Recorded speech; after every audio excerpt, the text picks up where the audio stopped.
I'm talking to you and I forgot because I muted. I should have muted myself in stream real quick. But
Welcome to the show. Yeah. Mic check. Lights on. Welcome to the show. Welcome to the show.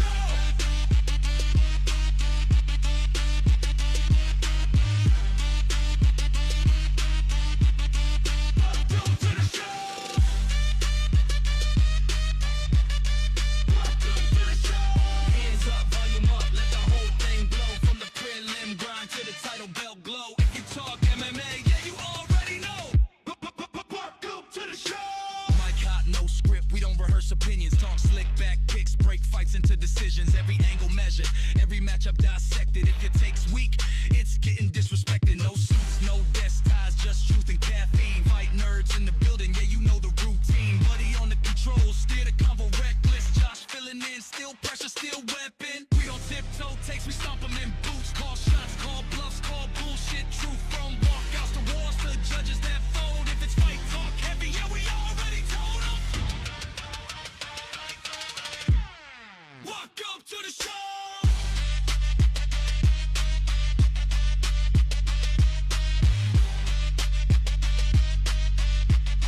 Welcome to the show. Hands up, volume up, let the whole thing blow. From the prelim grind to the title belt glow. If you talk MMA, yeah, you already know. Welcome to the show. No safe takes here, let the hot shit go. MMA Marks live front row, let's go.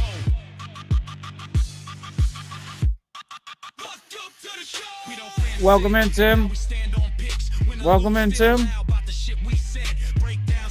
I'm not really looking to be super competitive in UFC 5 these days.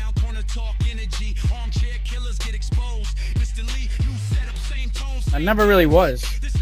It wasn't my game.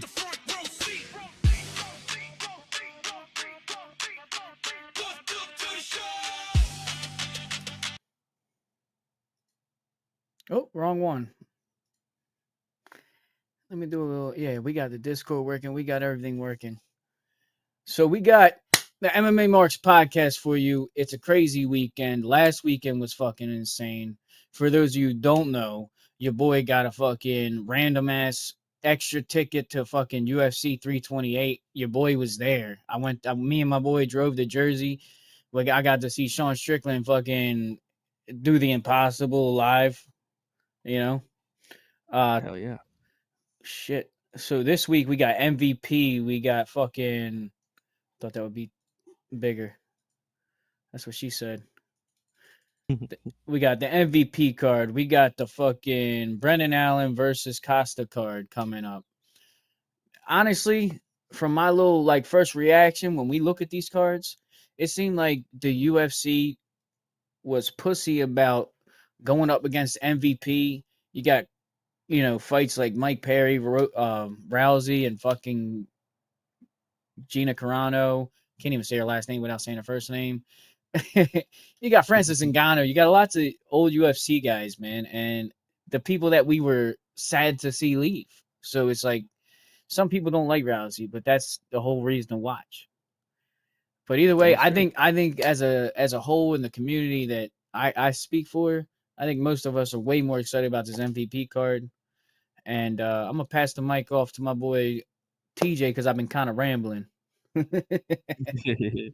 No, yeah, I mean, you're spot on. The UFC didn't want to compete. They kind of accepted that last weekend was their big weekend. They're gonna have MVP their night to shine, and you know they're gonna be watching. I can almost guarantee Dana's gonna have this on in the background on his phone or his tablet or whatever. Um, we can talk about that a little bit more later if you want. We can get some news and then we can transition into that and Yeah, fucking and have a little fucking segment about it because I got a lot to say about that card. before we get into anything at all, because it was one of the Hell first things talked about in chat from my boy Tim. Uh, yeah, we will be getting into lots of UFC 6 talk. No, we won't talk much about 5 other than comparing it to 5. But that's going to be like after we kind of like give a little couple breakdowns and tell you what we're excited about on each card. And yeah. I see in the YouTube chat Aram work. He said Namo Fazil. Is that the guy I fuck with heavy that's like talking all It this shit is. in MVP? It is. Yeah, Fazil. I can't wait to see him fight, bro. He's one of my new favorite fighters. He better do good. He's I think this is his first. Was it him? It was his first fight in America, in North America, or is that somebody else? Yeah, I believe so. Yeah. And also, it might be his first MMA fight because he was claiming he's more of a kickboxer or whatever. Hell yeah! What Hell video yeah. did you have it went viral, bro? That's awesome. Tell us some shit, TJ. What you got Hell for yeah. news? Well, obviously right after the fight last weekend, Hamza tells. So we got fucking not corresponding stories here. Hamzat tells Dana that he is done at middleweight and he's going up to light heavyweight. Now Yeah. Hamzat's team have come out in the last like day or two, 24, 48 hours, says that Hamzat is hungry for that rematch. He wants to get that back against Strickland. He wants it in Abu Dhabi. He wants it ASAP. So I don't know exactly to believe. I mean, we'll find out when the time comes and that event gets there. But if I'm Hamzat, I'm not cutting back to 85. He said he had a very bad weight cut. He was off by 2.7 pounds, and apparently his body just shut down. Not to mention he's missed weight by what, like 9 pounds before in the past, entire card. So yeah, that's our first little bit. It's Hamzat just back in the fucking news cycle again. Real quick, this is just for TJ. By the way, you're the only one who hears the mic on, mic off. The stream doesn't hear that shit. just to throw that out there in case that's like bothering you. I was doing it because I was No, you're good. coughing a lot. Yeah. So to me, it feels like Hamzat had a bad weight cut. They let him fucking fight when he didn't even make weight, just like Sean Strickland said. Everything about this, where he keeps talking about the weight cut, how bad it was, that just proves that they just let him through, bro. Well, and if it's true about his body shutting down at 2.7 pounds out, your body can't, like, you just can't cut any more weight at that point. So that means he pretty much just kind of admitted doing 2.7, almost 3 pounds over. Unless he's not including the one. Well, no, yeah, because champion, they have to be right on the dot. They have to be 85.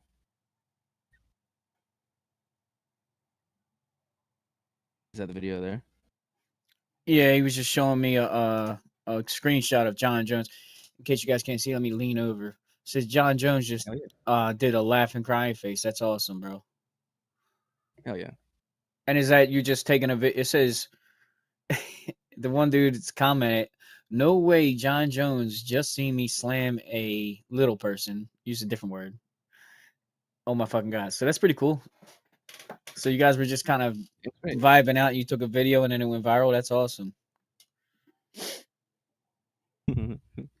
Dude, Tim next to a little person would be hilarious. I bet y'all were standing next to each other all night.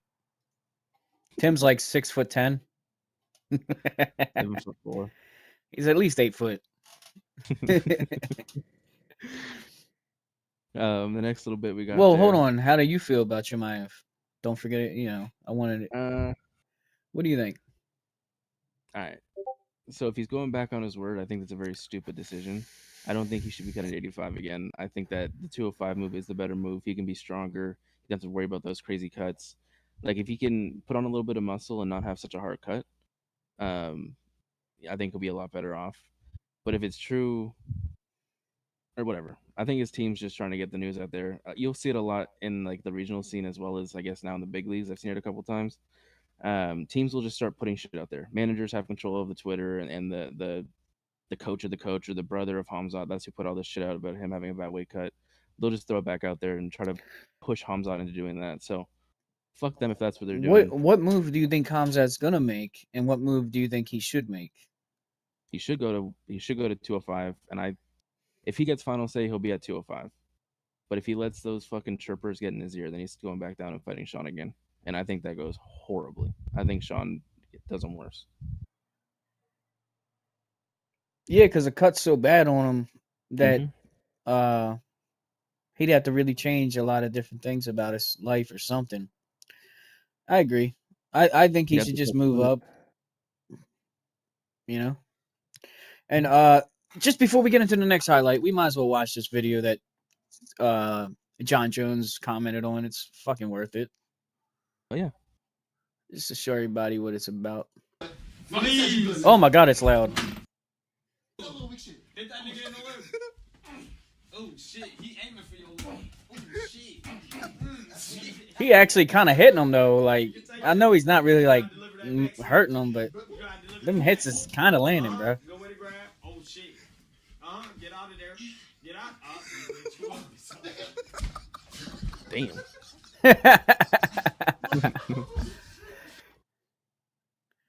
Is he just like the homie, or was he like? Is he somebody you don't chill with all the time? Like I don't know. I don't know many little people, so it's just cool to know somebody that knows somebody.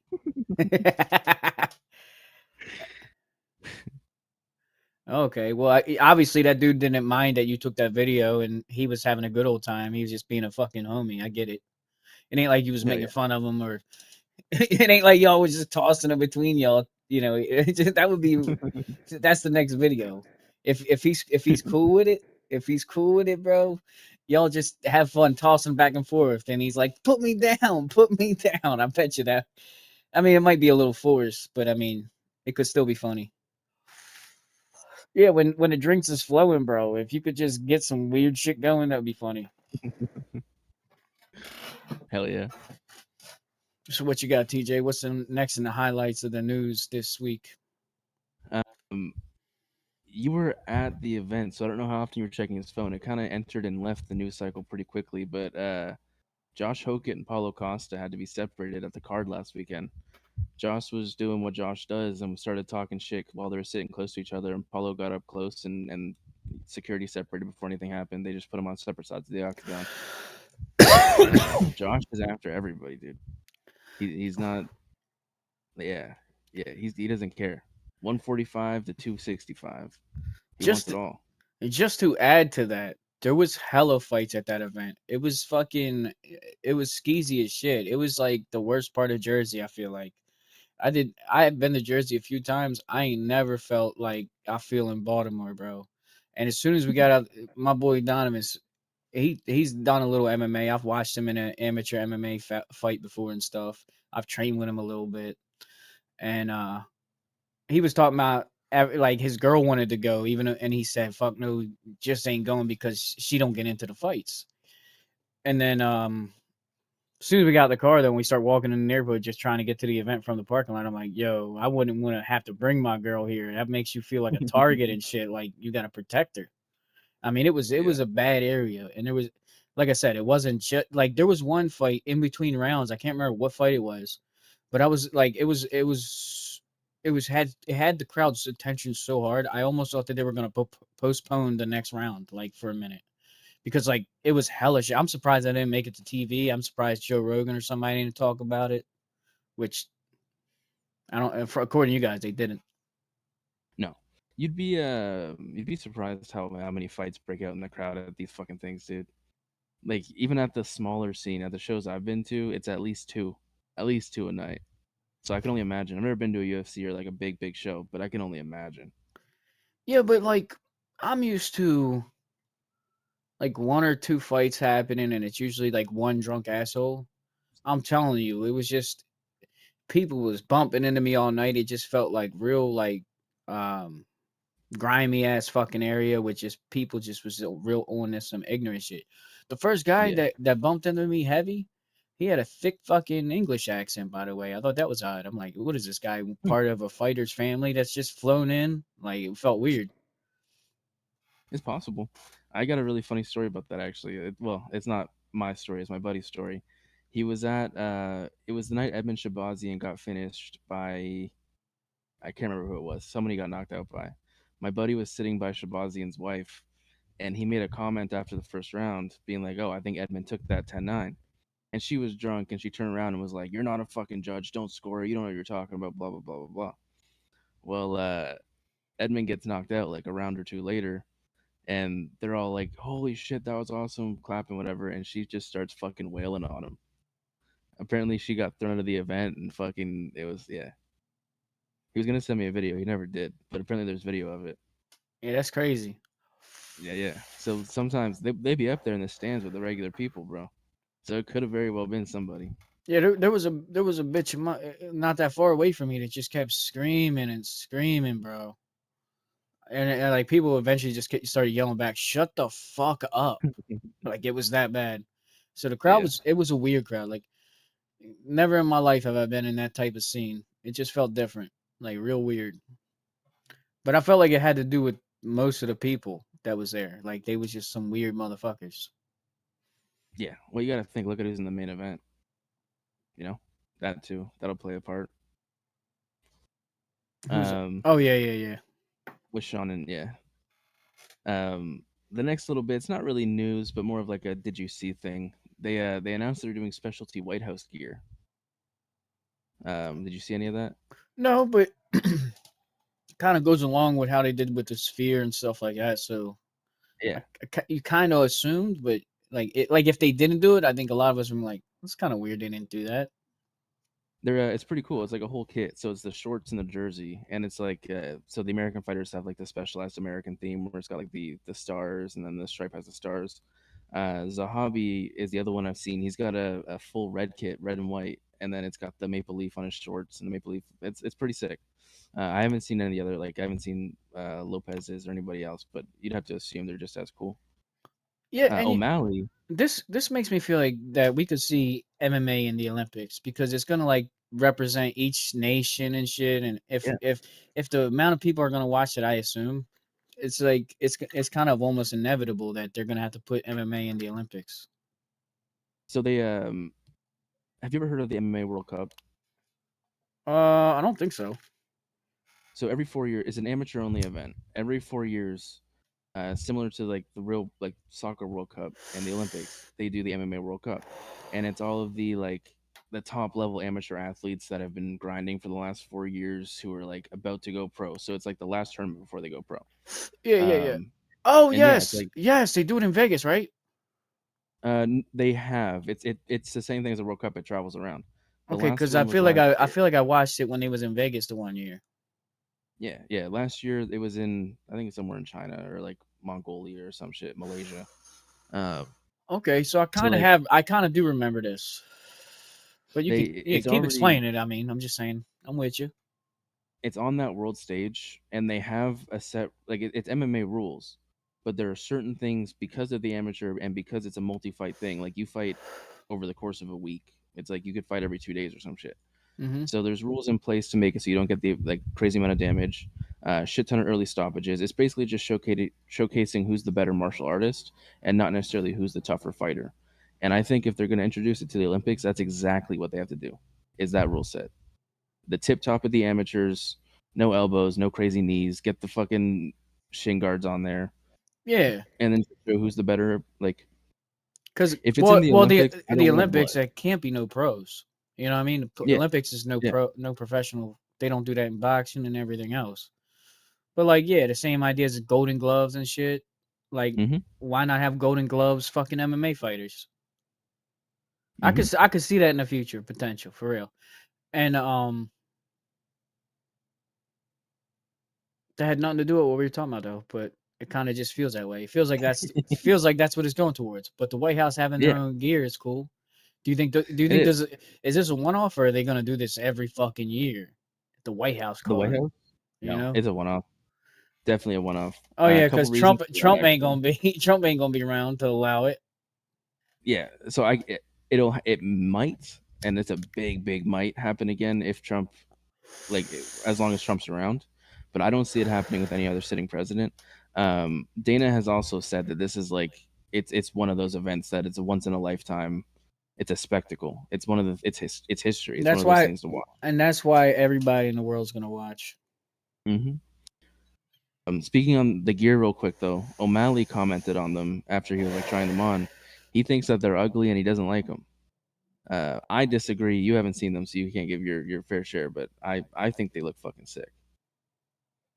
Well, O'Malley kind of famously always has a bad taste in his. I always thought he looked weird, but maybe some people think it looks cool. But like, he even has a 6ix9ine tattoo on. I mean, I'm pretty sure he's not Yeah. too. He don't really understand what's cool. Yeah, yeah. But yeah, that's the last little bit on that. The last little piece of news we don't got to touch on long because I think we're both in the same kind of boat with this one, where it's just like, why? Hamzat is making his RAF debut against Dylan Dennis, I think next month in Vegas. Stupid fucking matchup. It's wrestling. Hamzat's gonna wrestle. We might have some like if Dylan talks his shit throughout the match, Hamzat might lose his cool and like create a moment, but that's the most we'll get. It should be a Hamzat domination in the wrestling department. It's really weird because Dylan Dennis just lost to Colby Covington. It's like, why not fight Colby Covington? Like, it's a weird. It's just a weird matchup. It looks like this might be it.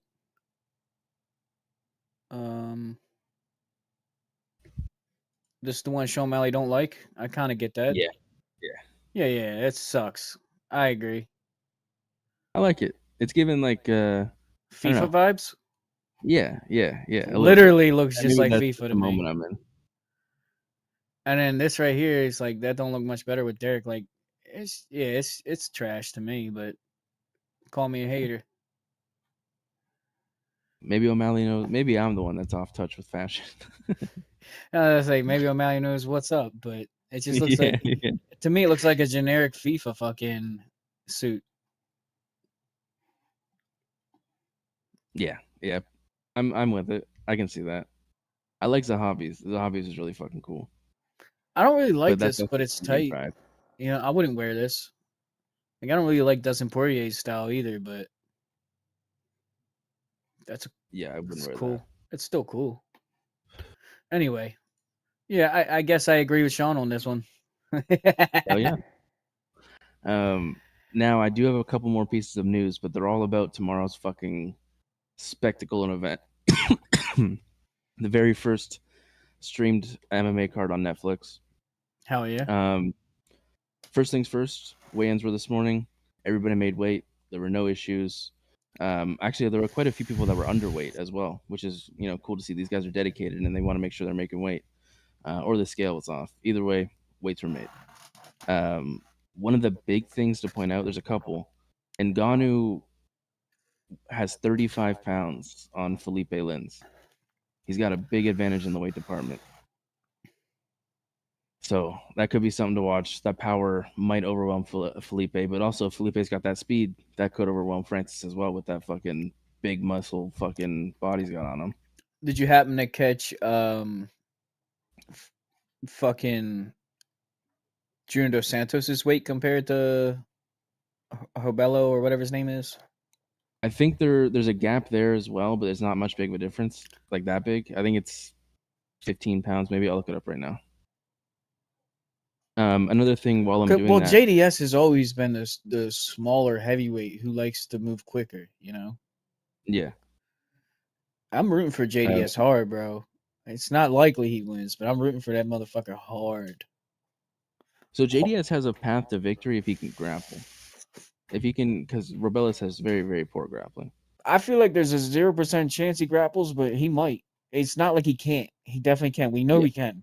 But I feel like he's gonna fucking look to box him, bro. I think he's gonna try to box him, but maybe when that leg kick comes, he's gonna have to fucking not even just a leg kick. I mean, a kick from the leg is what I meant.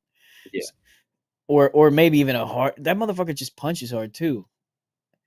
And he's looking to finish you in one round. Yeah, he's got to fucking Mhm. he's got to take him down right away. Mhm. But I don't think he will. So he's gonna get He knocked won't. out. He's gonna get knocked Yeah. out. There was He, a he 13-pound advantage, by the way, for Rebellis, 258 to 245. oh, that's not that difference. Not too bad. And that's around Um, that's around about what JDS is usually fought at. He's just sticking to his weight. yeah, he's staying there. He's comfortable. Another thing to point out with weight specifically, Gina talked about today. I think it was at weigh-ins or just after at the media scrum. She lost over 100 pounds to get in fight shape and to make weight. So she's at least motivated for this fight, which kind of sways my opinion on who I think is going to win a little bit. But I think Well, I that's mean, pretty cool. It's a lot of weight to lose. y'all act like you forgot, TJ, to quote the fucking greatest to ever do it. Y'all must have forgot. Anyway, that was like the original sell of the fight. Rousey saw Gina Carano. This is what she said. I saw Gina Carano massively overweight, or whatever you want to call it. Yeah, yeah, yeah. So I told her I do remember that now. I figured I need to motivate her to lose some weight, get back into some good shape. She said what helped me was fights. So I told her let's fight. Fuck So I yeah. mean that was Well, the it worked. original. So I mean not trying to really get on you too bad, but like you thinking that's a cool thing. I thought it was a cool thing in the original. Yeah, yeah, yeah, yeah. I was like, that's It's really cool of her. well, so just to put some numbers onto that, if she's saying she lost, assume it's at 100 pounds. We'll just assume it's the minimum at 100. She weighed in at 141, so she was at 240 plus. Yeah, I'm at more. 225. I I say couldn't more than imagine me. losing I'm at 50 pounds. 210, baby. Yeah, yeah. So like, I don't know. Good on her for that. I think. I think she's got it. Spoiler alert. Speaking of that fight, though, last night we watched the press conference. Ronda Rousey made some statements about Hamzat. Yeah. What was your opinion on that? What do you think? First of I think that all, was pretty. I loved every second of it. Yeah, yeah. It was awesome. Rousey talked her shit. She showed that she got some mouth on her, especially after the wrestling stuff. She seemed like she kind of fine tuned her shit talk. Are you about to get in? Like, you want me to tell you, or you want to say it? I can't even No, remember the chick's name. I actually, before I say what I'm about to say, I think we have a kind of similar view on this because I'm in the same boat. Like you even heard me say it last night. Like Ronda kind of won me over with that. Like, yeah, talk your fucking shit. But yeah, you kind of alluded to it. Dakota Desheva, a PFL like standout. I think she's featherweight or flyweight, one of the F weights. She kind of made a statement today talking about how she used to be a big fan of Ronda and support her a lot, but she can't do that anymore pretty much because she made the comments with the cleft palate and there's kids out there who are suffering with it. And as a mom, she should have known better. And like you kind of said it in the other chat, you see her point. Like she's not lying, but Ronda still did her shit. She talked her shit. Yeah, like Ronda might have went a little farther. She probably the bitch is the chick is right. Which, by the way, not just in PFL. I've watched some of her amateur fights and stuff. This chick is fucking. She's gonna be a problem to anybody. I agree. So she's gonna be talking her shit. She might be somehow getting herself a fight with Ronda with this somehow. You know, like that might be a Mhm. strategic move as well. She might not even be offended, but she probably is. But because she's right at the end of the day, but it wasn't really directed towards kids. But I get that. But kids shouldn't be watching this. That's another thing. This is meant Yeah, that's fair. this is meant for adults. It's fights. PG-13. PG-13. uh, that's all the newsworthy stuff. Now, how did you want to break this down? Do you want to do the MVP card right now, or do you want to do like a whole hero and then do MVP and then UFC? Let's do the hero now. So, Sure, let's do it. You all want to right, start off with your hero? sure. I got two. First of all, I gotta give hero of the week. These are both for last week, but it's for I've been doing a lot of last week for this week's. My hero is Donovan Santiago, aka the homie that fucking brought me to UFC 328 hero of the week. He came in clutch out of nowhere. Didn't even expect that shit. I was out. That was a long day. I was up at 6 and didn't get home until like 3, 4 in the morning. And Still stayed up a couple more hours. But goddamn, that was a long day. And then my other hero, I gotta say, as a fucking Sean Brady fan, I really fell off on that last fight because Michael Morales fucking did him in real fucking bad.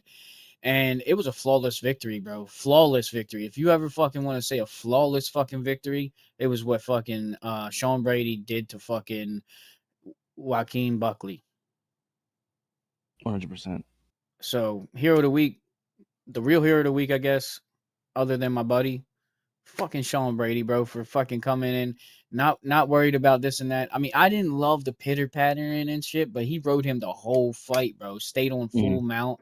Buckley just couldn't do shit. Who's your hero? Or you can speak on my hero too, by the way. He gave us that Hamzat expected performance. He did what we all thought Hamzat was gonna do, pretty much. So it ended up working out. We still got one Hamzat performance of the night. But yeah, no, that's a good hero. He got himself back in that conversation. It made him look unbeatable. Mm-hmm. It made it look tough. And I did love the kumquat, and what else? The cleft lip, Abe Lincoln or whatever. Lincoln, yeah. Yeah. And that's the thing, like, it's not like that's not reality. People, so like, even these kids, they get called that. They need somebody to hate too. She's a heel. She's playing the heel right now. Mm-hmm. Who's Rowdy. your hero? My hero of the week, MVP Promotions. The weekend's here. It's finally like when this was first announced, there were people talking, "Oh, we'll see when it happens. You know, this event's not going to happen. It's not going to have any fights on it." Well, those people were proven wrong. We've got bangers from top to bottom. Even those early prelim fights, we got hyped up about yesterday at the press conference because it's like these guys are legit about it. Mhm. I think MVP is going to be the one to compete with the UFC. They're on Netflix, which is way bigger than what Paramount is. I think they're going to draw in a bigger casual fan base because they're going to have bigger names on there. You got Ronda who is the movie star. You got Ronda, the wrestling star. You got Ronda, the former UFC fighter, fighting Gina Carano, who is hold on, one of the pioneers. eight-time defending, I think it was. 8-time defending UFC champion. You have Gina, who's fucking Disney star, pioneer in the women's MMA. A Disney. They shunned her. They shunned her for blacklisted. That's even better in my eyes. In the main event, dude, you're gonna have people who have seen her in movies. You're gonna have people who have watched her in WWE. These like and Strike. What was it? Strike Force she was in, or Gina? I think so. Yeah. Yeah, because maybe Invicta. I don't know. I can't remember. Well, either way, that was the one chick I never watched fight back in the day, but everybody, Ricky was in love with her. Everybody I knew loved her. They said that she was the real pioneer, that Rousey stole her fucking spot. Like they said that spot was supposed to go to Gina. I'm talking about back in the day. I remember this was the talk. So like for a lot of OG fans, like from back in the day when women's MMA was just becoming a thing, everyone said that fucking when Rousey got it, a lot of them people that actually cared about it, women's MMA, which I definitely wasn't one of them, was like, yeah, this is fucking bullshit. This spot was supposed to go to Gina. They're giving it to Rousey. Fuck that. And so I'm telling you, all the fans are going. That's why the people don't realize how big this fight is. A lot of the new fans, like, not to hate on like people like you, but like even from your era who started out in the Connor days, you really didn't hear the talk when Rousey first got in. You know what I mean? You didn't. And I'm talking when I say the talk, I mean the fucking assholes that gave a shit for no reason. Because to me, even back then, to me that was like, what are you, a fucking nerd about this shit? Like, who gives a fuck who gets it? I still didn't give a fuck about women's MMA until Rousey. Right before Rousey fucking lost to Holly, I was like, yeah, Rousey's fucking killing everybody. I do respect that. Yeah. Sorry to derail you. I'm sorry. You're good. No, you're good. You made a very good point. It's I think this if this isn't a one-off event, if they're doing an MVP 2 and MVP 3 and they keep some of these guys around like Kenneth Cross who's filling in last minute, like that I forget his name now, but that other dude Nomad or something. Yeah. Like if they can keep these guys around, they will build stars out of these guys. Yeah. That Fazil guy, he's got a mouth on him. He can talk his way into some fights. He was beefing with Diaz. He was beefing with Perry. He was beefing with fucking who was it Junior? He said some shit too as well. Bro, Like he he's kind of got straight that up Josh said Crockett vibe he going straight too. up said, "I will fight my own mama. I will fight Mhm. for no money. I just enjoy Mhm. fighting." I love this guy, and I that's what I'm saying. I love him without even ever seeing him fight. I hope he's a good fighter because he already sold me on the fucking shit talking. To put it into perspective, when UFC 1 happened, Mm-hmm. at that time, I don't think there was any stars built from that card or in the build up to that card. Yeah. This promotion hasn't even put on a single fight. There hasn't been a single bell rung, and we've got predetermined stars. We've got stars that have been made on less than a day's notice just from that press conference last night. Well, So they're starting off way technically, hotter than what the UFC did. this is the second event for MVP, but the first one was boxing. Right. So it's like I get what you're saying, but they also still had a leg up. I don't want to act like they're just like fucking popping up out of nowhere. But yeah, MVP as a promoting company, yeah. compared to MMA, yeah. But Mhm. but if you look at Strikeforce or PFL or Bellator, they probably started out with huge names as well when they first started. But they're all built off of UFC. Mhm. And it's still not as big as what this is. I hope these guys stick around. I hope we get 4 cards a year, all super cards with great fights top to bottom. I hope Mm-hmm. by the end of next year, I hope we have an established division or two. They got a lot of heavyweights on this card. They got a lot of lightweights on this card. Fucking get a belt in for those 2 weight classes. Have a tournament. I wouldn't be I don't know. surprised if we see them crown champions in these fights, like the heavyweight champ, the fucking. Why wouldn't they crown these guys champs? Are they not allowed? Is it like some kind of sanctioning body that they have to go through? They'd be allowed to. It's just as a first event, they might want to see the numbers and the analytics and shit before they start crowning champions. Because once they crown a champion, they got to commit. If tomorrow flops, like it does a whole 180 of what everybody's expecting, and it doesn't do numbers, and the stadium's empty and all that, there's no point in having a champion if you're not going to do a second event. Yeah. Sorry, I was just reading a quick text that I got from a friend I didn't expect You to could. get. What was the main point you were trying to make? I'm sorry. That Just MVP. that MVP Promotions is my hero of the week because they're making big moves in the space right now. Yeah. They're And they're reigniting the fire beneath me. okay, hell yeah. Well, that brings me to my asshole of the week, okay? And it fits perfect.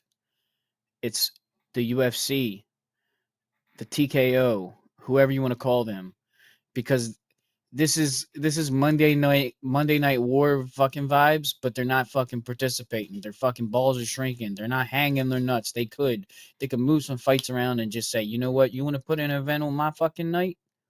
We're fucking going. We're meeting you. You got Netflix in your corner? Fuck it. We're going balls deep on your ass. But they didn't do that. And I'm not hating on this card, even though we could. It's not a bad card, but they didn't fucking try to pull out some stars to compete, to really Mm-hmm. show them like, oh, you want to, that they should have competed. They should have saw this competition and fucking changed some fights around strategically to really fucking try to overshadow them. That's what the fight fans and the promotions need. They need competition. They need us to fucking fight over who's better. Mm-hmm. But they're playing the fucking chill fucking approach, kind of letting them have their moment, not really having too many big stars in the UFC fighting on this night. I would have I call them assholes because they didn't fucking take the moment and crush them or try to. It almost feels like they're trying to play that I'm not intimidated by you game. Like they're like, we're gonna put on a subpar card or like a mediocre card and let you guys have your shine because it's not gonna be around for long. We're still gonna be the top. Well, Which is true for the near future, but who's to say it's not for the long? for what you're saying, I agree, but I don't. I don't think that they. I don't like looking at it. I don't think that they made this card in regard to that card to MVP promotion at all, and I think that they just chose not to change it. If I was them after I made the fucking card and I was like, oh, MVP's the same night, we need to fucking have some stars in this bitch. Yeah. Like They probably just had this card already lined up almost. More than My likely, yeah, because they finish these out a good way in advance. So just for not having balls to change the card around and try to fucking compete, they're my assholes of the week. Who's your asshole, Hell yeah. yo? My asshole is Ariel Helwani. Oh He's put God, himself in the fucking news again recently, getting his nose in business it doesn't belong in. He because Hamzat and Strickland were acting cordial with each other right before that fight started and afterwards, and like the background and stuff like that. He got on them talking about how there was never a beef and Sean Strickland was, just fabricating everything and making it up to sell the fight, and there was, they never hated each other. I Mhm. got 2 points to say on that, and he's an asshole for both of them. Okay. One, even if it was an exaggerated beef, you had said it earlier. Sean Strickland, in his head, believed it was real because he even said that. He admitted that. He said there He's might not be anything there, he but to him, it's specifically real. said that sometimes he fabricates things. He says he's Yeah, crazy, and I sometimes He goes, I could have made this all up. He goes, but it felt real. yeah. Like certain things he was talking, like how he was saying that Kamzat was avoiding him in training and stuff, and Mhm. he said maybe I fabricated this. I do that sometimes.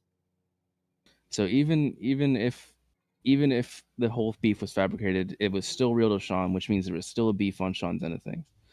My second reason, I forgot my second reason, but it doesn't matter. Either way, Ariel Helwani's a bitch. He shouldn't be getting involved. It's he's never stepped in a cage. That was my Yeah, second reason. yeah, He's never stepped into a cage. He's never fought. It doesn't matter how much shit you talk, unless there's like some superb beef, like Connor and Khabib beef, which this I didn't. I think it could have gotten to that level, but I don't think it was at that level. Um, you're gonna have that mutual respect just because you're both putting your life on the line. You're in a crowd of fucking 30, 40, 50,000 fans who are all chanting either for you or against you. yeah. And if they're against you, they want you unconscious. So you got to have that mutual respect with your dance partner, even if it's just a fuck you, but touch my gloves. So fuck Ariel Helwani. Yeah, I kind of always hated Ariel. I feel like he kind of was always somebody to try to get the fighters to get pissed off, especially in his early years. So I always looked at him as like a little weasel motherfucker. But I do want to say one good thing about him, just to put a little positivity out there. Mhm. I really liked what he was saying about the whole MVP card when he was doing the hosting of it. And he at the Yeah, end he kind of gave a little speech and was like, as an MMA fan, you need to support this. It's not about brand fucking he kind of the opposite of what I'm saying, but he's saying it's cool that MMA is on Netflix. So we need to fucking show them the numbers so they know to keep putting on we fucking want it. MMA and Netflix. It's basically Mm-hmm. saying we need to build the MMA as a sport into more promotions and stuff. Mm-hmm. And I agree. Even though I don't fuck with Ariel, I fucking agree with that. That's cool. Like that he put that point out there to a lot of people. He one thing. So I'm 50-50 on Ariel. There's a lot of things he does that I don't agree with or that I dislike, but he is also one of the prominent figureheads that I've like watched when I was doing my hardcore journalism. And was like, yeah, like this is the levels I want to reach to where I can just sit down with 3 or 4 UFC fighters every day and like have these casual one-on-one conversations with them and stuff like that. Um, so yeah, I'm like, I don't know. When I say fuck him, I mean fuck him for that. I think he does the MVP promotions very well. Even the boxing, he's a very good broadcaster. Yeah. No, I'm definitely I not. knew I'm not mad exactly at what him you meant. for power. I knew exactly Yeah, what you meant. No worries there, but I wanted to put that out there. Like, yeah, even though I hate that motherfucker to a degree, I do gotta respect that and agree with him on that. Hell yeah. So what card do you want to get into? Do you want to just give a little quick rundown of USC and then get into MVP, or do you want to just how you want to do this? Which because I know you're more. I I know think we're both more excited about MVP, so I don't know where you want to go with I it. I think we give off our pick for like the main and the co-main event for UFC, unless you had shit written down for the other ones. I haven't really looked into the card too heavy. I know I'm not going to be watching it. The 2 names that I care about are in the main and the co-main, so everybody Uh, else I'm well, kind I of hit or miss mean, on. okay, so you okay, so let's talk about the main first of the UFC. Allen versus Costa. We got Arnold Allen, and I don't even know how to say his name. I just call him Dalmatian, but it's Costa. That's what he goes by. I mean, that's not disrespect Yeah. for his disease or whatever. Yeah. But, yeah, you guys see who it is. And they're fighting at 145. And so Costa was a potential he's a very potential 145er. The only problem is he's fighting fucking Arnold Allen. Who's you know what I mean? Like honestly, like Mhm. Arnold Allen is a problem for most people. I mean, who do you got? I got Melky. I got Costa taking it. I think he is on that. Like this is well. First of all, my whole perspective on this fight is, winner gets a serious conversation in that title picture, and loser might be kind of just relegated to gatekeeper. If Allen loses, I think he's relegated to gatekeeper. If Melky wins or loses, I think he still has a chance, but he's got to get on a little run again. The reason I think Costa wins is because he's just on that rise. His last 3 or 4 fights, he's just shown that he's growing and he's learning at a pace that's incredible. The flaws that he had when he first came into the UFC have slowly fizzled out, and he's just looking great in all his fights. He's finishing fights where I know before he was. If you look at his record, I think he had a few unanimouses in a row when he first kind of came around. So I think his train keeps going. I don't think he's gonna steamroll Allen. I could see either a decision or a late finish for Melky, but I think it's gonna be a good fight. This is one that I might tune into when y'all are like, "Oh, it's on," and then I'll pop over and watch it. I got Arnold Allen decision. Which I is just also respectful. I just feel like the places that he has finishing ability, he's not going to be able to finish Allen. I don't know. I just feel like Allen's tough enough and he's got a pace on him. I think that Allen's going to be game wherever it goes and probably just do the veteran thing and just win the rounds. Do you think that the grappling is brought out too heavy? I think if it does, it's pretty even. Well, don't you? Yeah, What do yeah. you If it's even on the ground, and I think. I don't think the striking's much different either. I think it's probably pretty even. How much better do you think the Dalmatian is than Allen? I think he's got better power for sure. The speed, I haven't watched an Allen fight recently enough to talk about the speed, but recency bias is telling me that Costa's quicker, but I don't know for sure if that's true or not. But I think he's just got the speed and the power advantage. Not necessarily saying that Allen can't get out of the way or counter those shots, but I think Costa's going to look to land first, and I think those shots could do some damage if he does. Yeah, I could see that. I think that Allen's going to try to. This is my guess on the fight. Allen's going to try to be winning the striking and then grabbing him as soon as he can too. Kind of trying to play the clinch game, maybe get him against the fence. Just control, just little controls. And if it goes to grappling, he'll probably try to stay in a dominant position.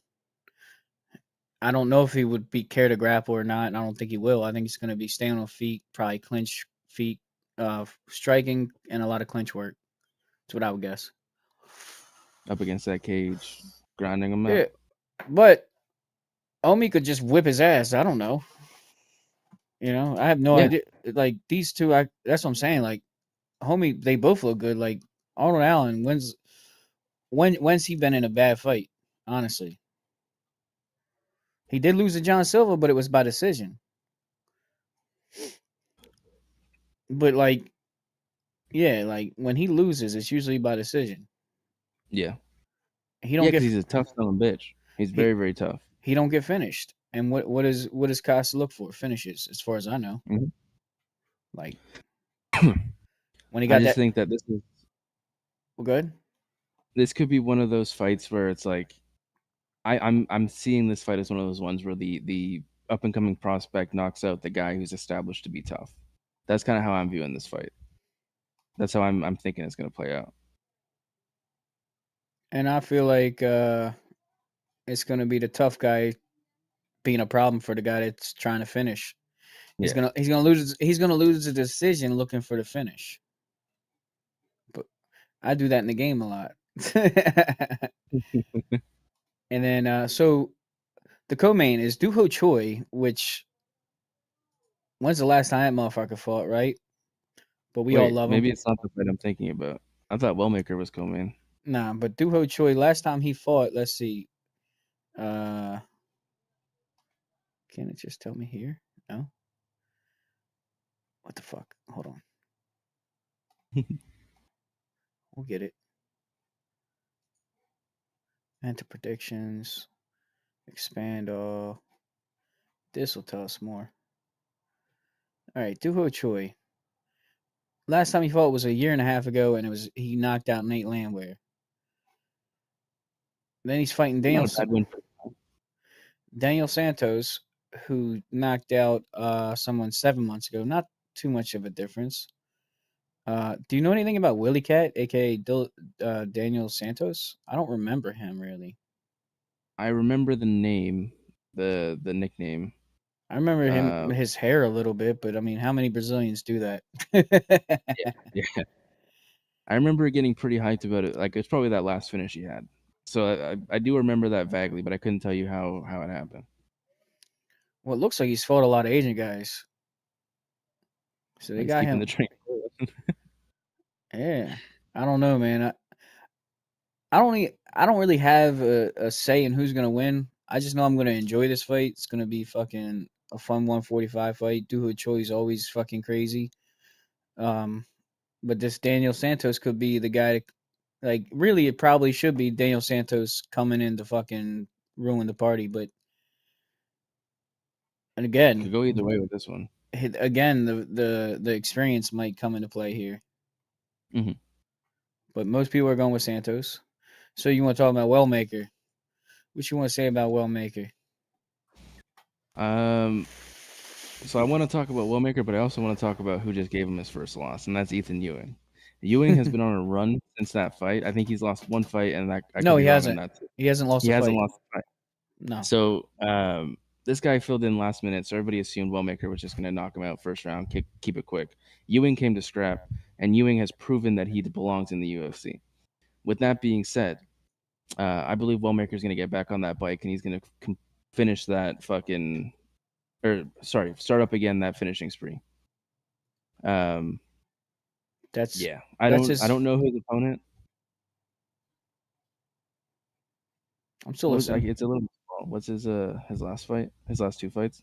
Oh, well, first he got in the UFC with Wellmaker, and then he did another fight against Rafael Estevan. Estevan. Yeah, kind of a guy who was looking good, you know, just on a streak. So, and then Ewing talked his shit. So yeah, you're saying the guy he fought seems to be like he's a fucking hot prospect. So no, you're saying you're gonna take that L and just fucking say it don't count in a way. So I've said it on here. Anytime a fighter who's undefeated fights after their first loss, it all depends on how it affects them mentally. But if Wellmaker comes out mentally strong, he's gonna get back on that horse and he's gonna ride it like it's like he never hopped off. Yeah. Now if he comes in all fucked up in the head, then he might lose again. Because I think you said the opponent's 15-1. Yep, and he's also a contender series guy. Or never mind. Oh yeah, he's just coming off a good contender series win, or last 2025. So last year, but he did a spinning back elbow to get the win and everything. It'll be a fun, close striking fight. Someone's gonna get knocked out probably in the first round. I think it'll be Wellmaker putting another dude on his ass, but only time will tell. Yeah, this is TKO saying, or whoever the matchmakers are saying, one of these guys is the new hot guy for the division. Yeah. Meaning the new flashy guy, the new guy, the guy's going to get the KOs and shit. Let's find out. The other guy, we can just put him on fucking see if they're around. See if the new guy's UFC potential probably. Whoever loses. Yeah. Yeah, I'm excited about this fight. There's a couple other fights we'll just randomly talk about just real quick. Yep. I thought this was interesting. So Bukakis' opponent, Rodolfo, whatever, he got out. So this guy Christian Edwards is feeling last minute, and just because Christian Edwards couldn't make weight on short notice, Bukakis said, "Fuck it, I'll meet you at 215 limit, which is catch weight." But as you see, Christian Edwards came in at 214.5. in the weigh-ins, and Modestas Bukakis, he came in at 213.5. But a little hats off to you. Not so much a hero of the week, but keeping the fight going and just agreeing. The Baltic Gladiator, got to have a Hell little yeah. respect for just saying fuck it, meet me at 215. Hell yeah. Yeah, Chaos Williams fighting again, which is kind of crazy. I thought he took 2 L's. It's we ain't seen him in about a year. Uh, probably another fight where it's like losers and getting shit on, winner gets to stay. Loser leaves Yeah. town. Let me see. Is there any other fights really worth talking? Ketlin Vieira fighting again. Welcome back. Andre Petrowski versus Cody Brundage. I would guess Petrowski's going to win this. What would you guess? Petrovsky's probably the better fighter, but they're both those 50-50 guys where Petrovsky's had those moments where he hasn't looked too good. So this might be a fucking sloppy fight, that one. Yeah, loser leaves town for sure. Yeah. Maybe both leave town if it's not a good fight. You got the bitch that likes to shake her ass versus is that the bitch that fucked up her attacker one time? Somebody was trying to rape her or something weird. What's her name? Pollyanna Vienna. Yeah, that's her. Okay, so yeah, you got two chicks that kind of have some headlines, and that's probably about it for this card. You got that one. Shauna want to talk about her. Yeah, you got the one chick that kind of has an OnlyFans or something. You were saying it's not worth it.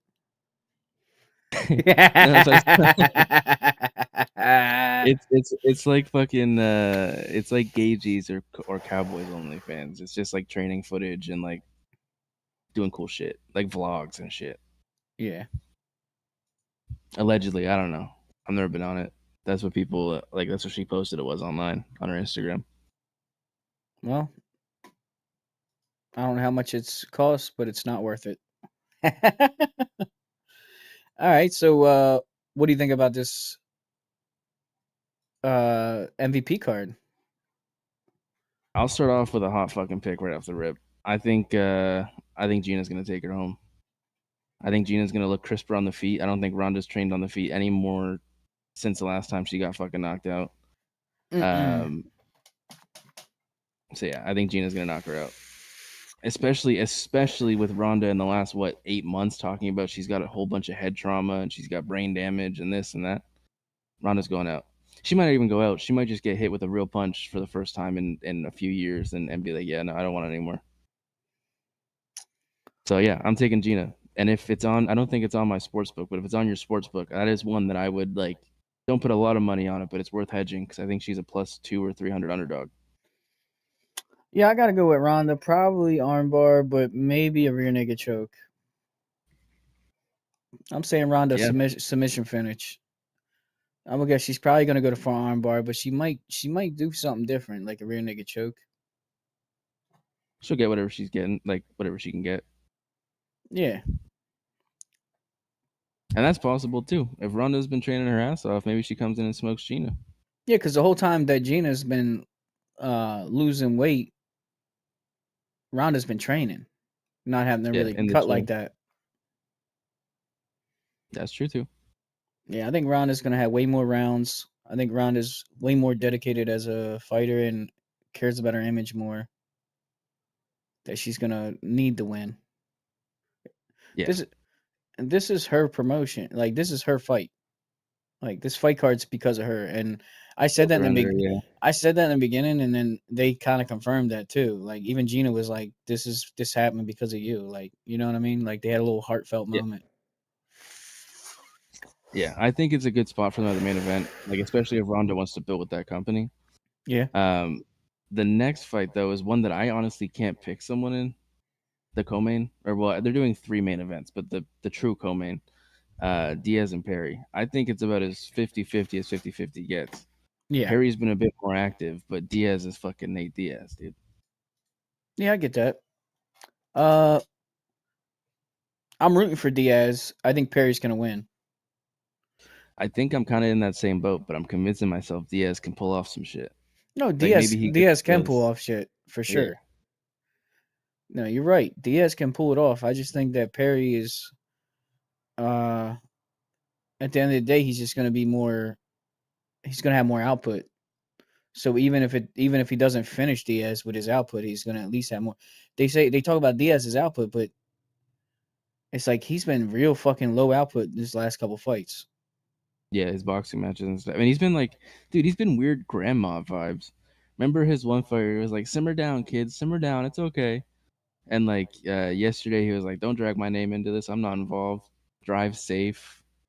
So it's older. We got mature Diaz. Yeah. I mean, he had some funny shit he said. I can't remember. What did he Yeah. say that was so funny?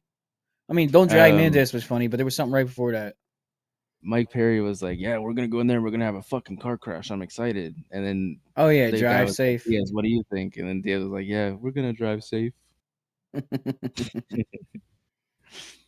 Um, I'm not even gonna overexplain myself. Francis Ngannou, round 1, 45 seconds in, knockout.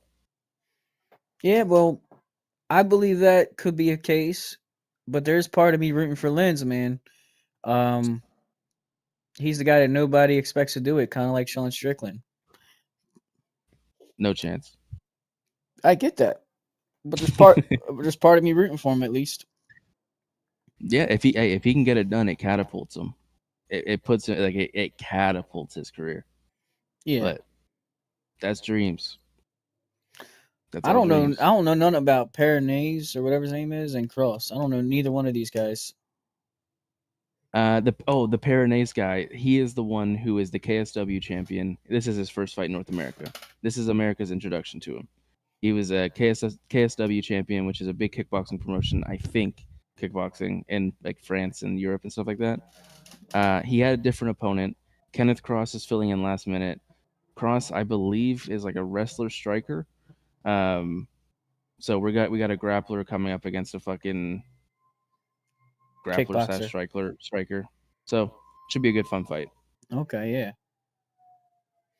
Do you got an idea who's gonna win? Peronese or how I don't know how to pronounce his name, but he should win. He's the A side of this fight.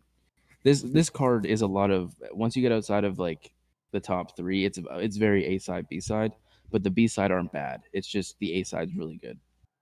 Yeah, well, I mean, look at the next one, Junior Dos Santos versus Robella. I can't remember how to say his last name or whatever, but Yeah, like this is like a murder.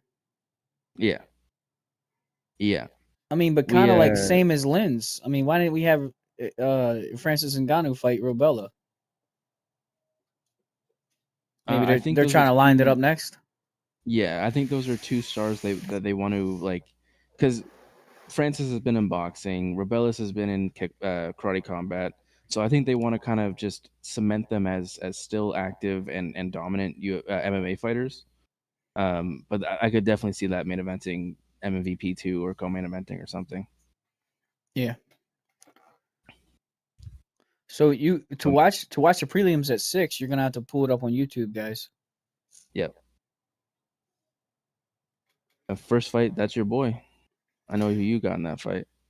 Well, I'll be rooting for him. I don't. Yeah. Yeah, there's a lot of fights I'm rooting for a certain fighter, but I have no idea who they are.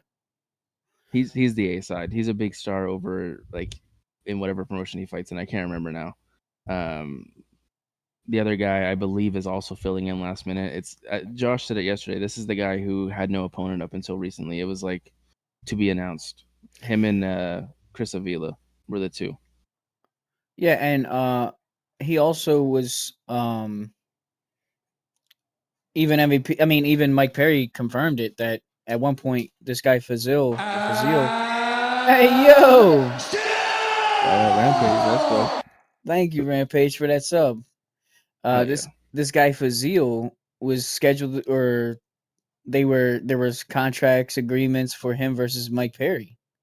So I mean, I'm real excited to see this guy, man. He wants to fight Mike Perry. He wants to fight fucking Nate Diaz. He wants to fight everybody. And he's Junior Dos Santos' buddy. Did you see that interaction? They come from the same ATT or whatever it is. I didn't know that.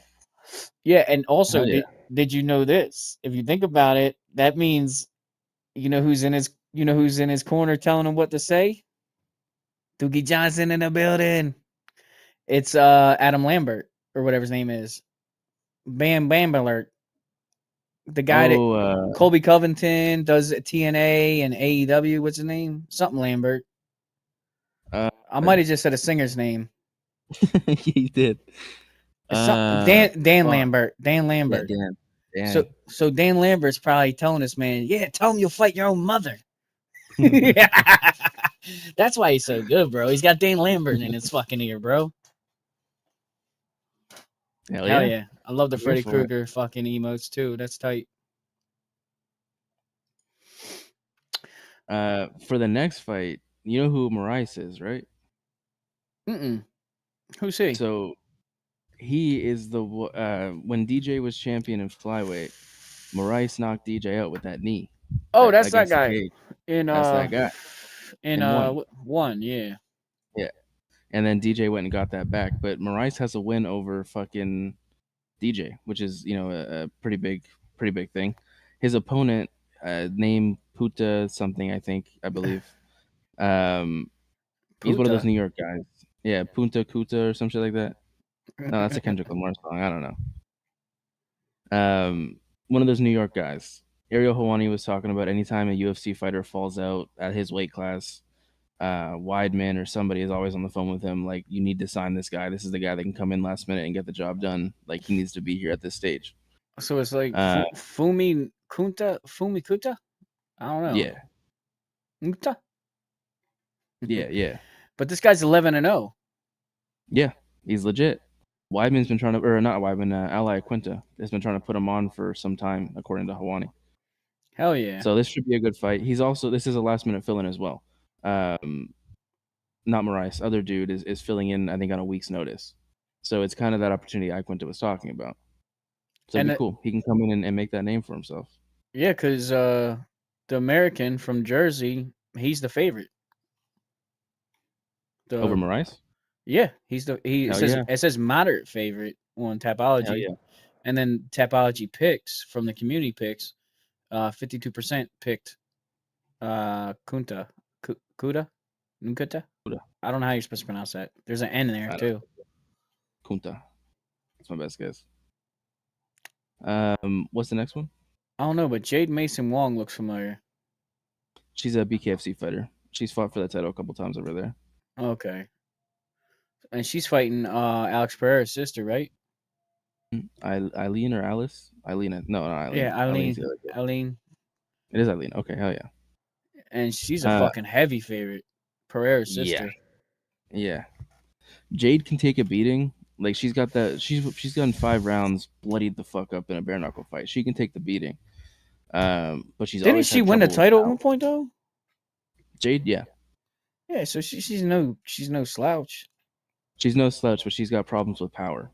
Anybody she's beat has been people who, like, they'll cut you up with their bare fist, but they're not going to put you on your ass. Yeah, and they can fucking kick in this one too and choke up. Yeah, I think Pereira's going to knock her out, or at least put her down TKO style. Yeah, they're fighting at a catchweight 130. Not even in a proper weight class. Is there any other fights that were worthy of talking about here? One more. The Jason Jackson fight. Was that the black dude? Yeah. That name sounds familiar. The ass-kicking machine is his nickname. I like that. So, former Bellator guy. I think he went and did a little run in PFL too. I don't know for sure. He won one, lost one in PFL. Last week or a couple weeks ago, we watched Yaroslav Amosov improve to 30-1 in the UFC.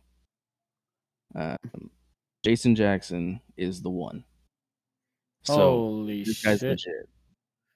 And it's a recent fight too. Like, it's not like it was early on. Yeah, 1 year, 1 month ago, he rear naked choked him. Yeah. So the more Yaroslav wins in the UFC, the more it proves Jason Jackson's legit. Is his first name Jason? Yeah. Okay, cool. I couldn't remember if I was fucking that up or not. I didn't sound right. He's Jamaican, but he's fighting out of Miami. Yeah. So this is like a standout performance for him. I think it's gonna be the biggest stage he's fought on. I know he's fought PFL and all that, but this is double, if not triple, the size of any PFL or Bellator show.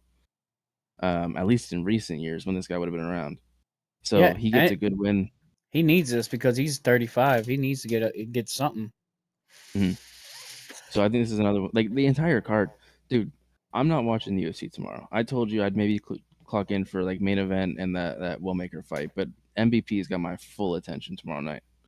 This entire card, even if it's A side, B side, it's gonna be bangers of fights because the B side don't back down. Yeah, I mean, I'm more interested in this because it's a new promotion, and there are certain fights I want to see more than the UFC fights.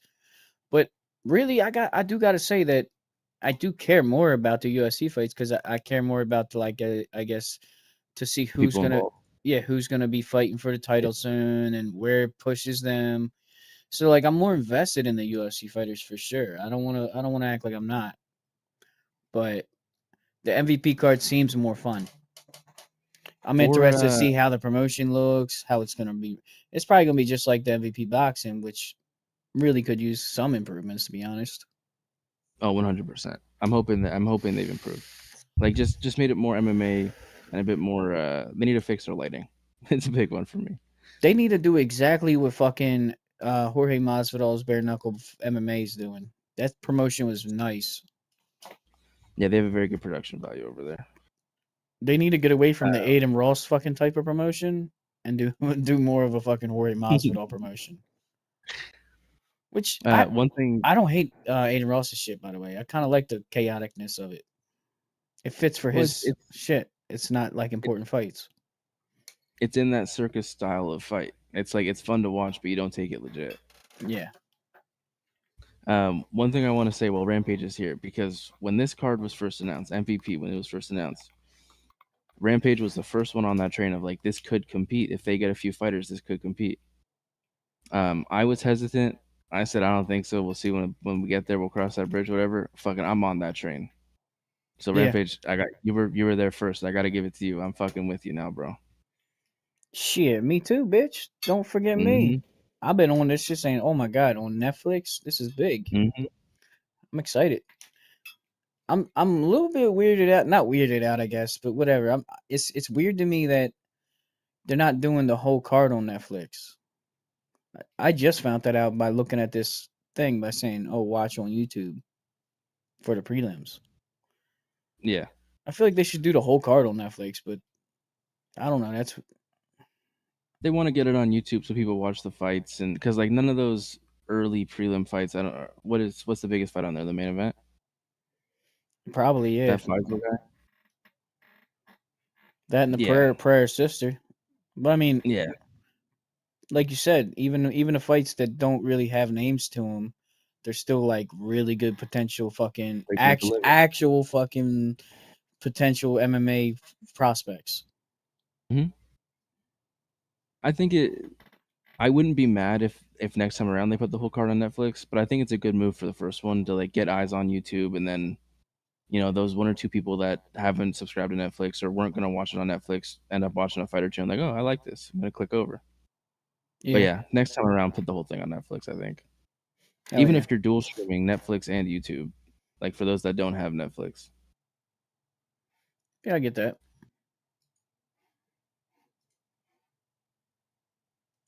Do you have an underdog or a favorite of the night between UFC or MVP? Yeah, we could get in that real quick. So let's see.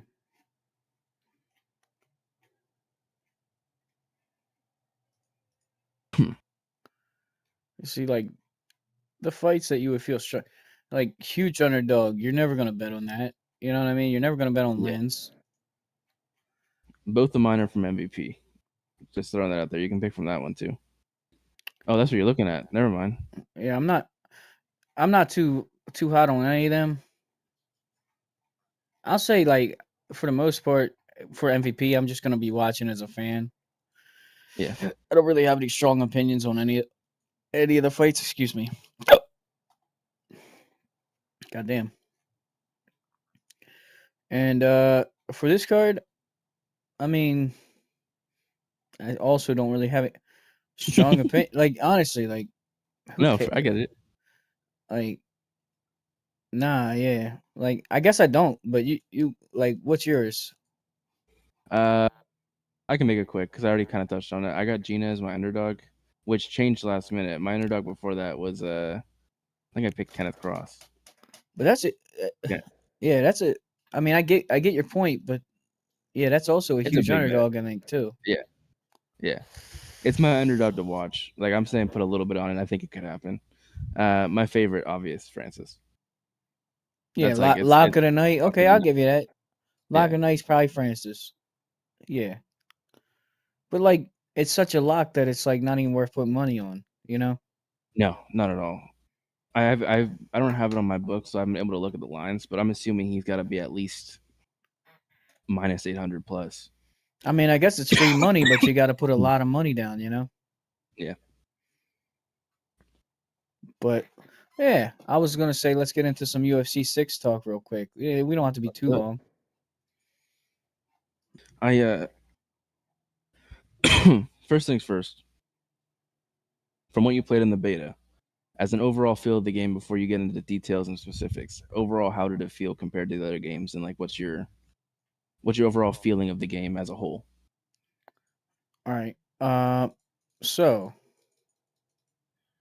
that's the best I can get right now. For me personally, I think that most of the people that I've played with throughout the years, especially the ones that fallen off in the last like two because they weren't happy with the direction it was going. I believe that this is gonna fucking rejuvenate a lot of the fans of the older games. It's I've heard it compared to UFC 2. I've heard it compared to the THQs. I think it's a fucking hybrid of the old THQ days because of the way the impacts feel and everything. And there is a fluidness of the combinations of a UFC 2. I wouldn't say it's as spammy. It's potential to be that spammy, but there's also more of a punishment for being spammy than UFC 2. So the things that I didn't like about UFC 2, I feel like they made those adjustments. So to compare it to UFC 2 and hate on it is kind of crazy because I feel like there's still the opportunities to punish people who are trying to be spammy. So I think overall, that's my overall thing. Like that's the main thing you want, like people wanted to talk about because that's the striking. I feel like all the improvements overall, everybody's gonna. I think most people are gonna like this one a lot more than they have like the newer ones in the past. Well, one of the more like I guess controversial things about it was the flow state shit. I don't really know too much about it. I know you don't like know everything, but you have a little bit of an idea about it. So what's your like? How do you think it works, and how do you think it's going to affect like this game compared? Do you think it's a big thing? Do you think it's going to be a smaller part? So I'll put it to you this way. There's a couple different complaints I've heard. I personally never even felt. I thought it was awesome. I thought when you use it for striking, it was awesome. When you use it for grappling, it's awesome. Based on which fighter you use, it increases. Like if you have a flow state and you're using Brendan Allen, you have a thing called tight squeeze. You squeeze the fucking chokes harder. You don't waste as much stamina when you're squeezing, and it significantly drains their stamina in the squeeze, as it would in real life. Like Brandon Allen knows how to squeeze a little harder than the fucking Pereira in a choke. Probably, that type of shit. Mhm. Pereira, if he happens to land a few and he's feeling himself and he's in his flow state, you're in fucking trouble. Mhm. You better figure a way to not stay on the feet with him. And I think that's what people's problem are because you're like, oh, as soon as flow state happens, I'm getting knocked out. I never got knocked out in flow state. I actually did flow state versus flow state at one point. But usually I would take the person down if they caught a rhythm on me and then was able to go into a flow state as a striker. There's no fucking chance I'm going to strike with him. I always took him down. There's always a counter. So everybody's those complaints, there's counters to it. Now, on another hand, I heard anger management when I was watching his stream earlier. One of the things he didn't like was the visuals of it. He didn't like that it would. He didn't specifically say this, but this is kind of what it was. It was like everything would go black and white, but your fighter would be colorized. And he said that it confused him, made him feel like everything about it was fucking wonky.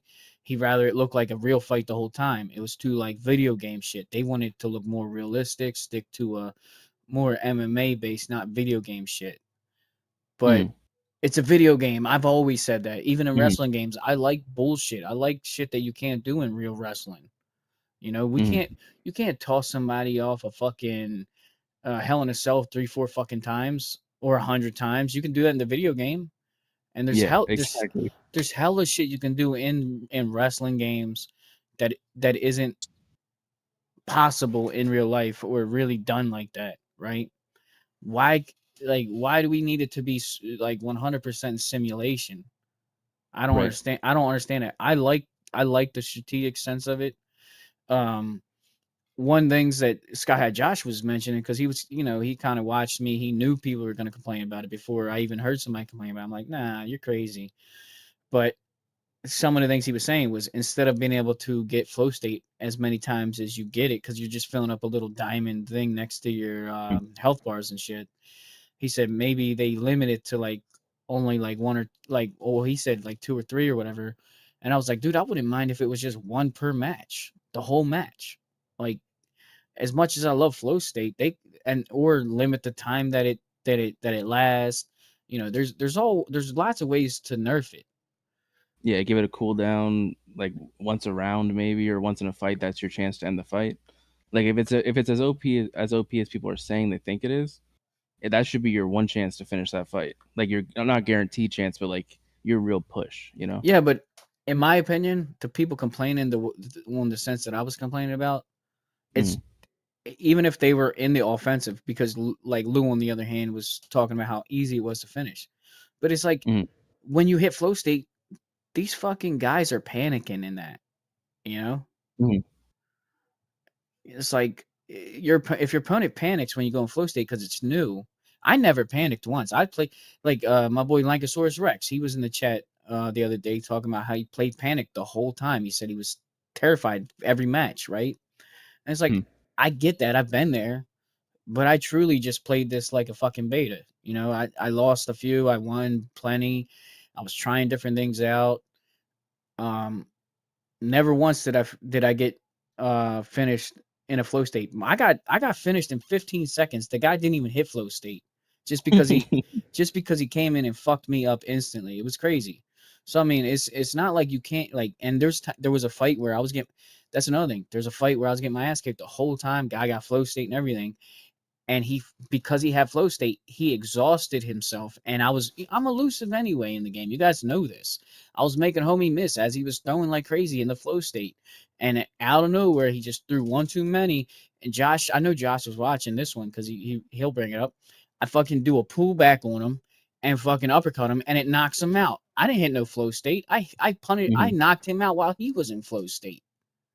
I'm not talking like I'm the best fucking player in the world. I know that you know, right now the state I'm in, I got some improvement to do, but Mhm. I have the understanding that I know that it's not as OP as everybody's complaining that it is. So you think it'll be a learning curve. People will have to get used to it and then kind of adapt to play that play style, and they'll realize that just because they have that flow state, it doesn't mean that it's the end of that fight, and you should just commit to the loss. That shouldn't be scared of it. It's pretty much what I'm saying. I've been saying that on everything, and it's kind of funny that it's a trend in UFC 4. My favorite thing was the mini games and the submissions. Everybody hated that. Um, Maybe it is OP, but I also felt like the submission games was a learning curve, right? Some Yeah. people felt like it was just fucking trash mechanics and they couldn't do it no matter what. They didn't, but in my eyes, in my brain, I always said back then, it's because they don't understand it. They don't know how to do it. They don't know how to finesse the triggers. They don't know how to move the stick the right way. Right. It was very, very finesse skill involved. And I guess when somebody's in a flow state, you gotta up your fucking strategic. You gotta change in the moment. You know, the Mm. people when people are reactionary fighters, where they just react to whatever their opponent's doing. Of course, they're gonna get scared when the fucking guy goes into a flow state. Me, I'm like, oh, he's in Mm. flow state. I need to change my strategy in this moment so he doesn't. So even if he does catch me, it's not gonna be devastating. Mm. You know, One of the things. Oh, sorry. Go ahead. no, no, I made my point on that. One of the things you mentioned was like fighting off of reaction, and one of the things they changed in this game is that there's now, I think, what, 3 or 4 different defensive styles. Every fighter has their own dedicated, like one of those 4. Yeah. Um, They just announced that today. So did you notice that in the beta? Like, did you have your suspicion?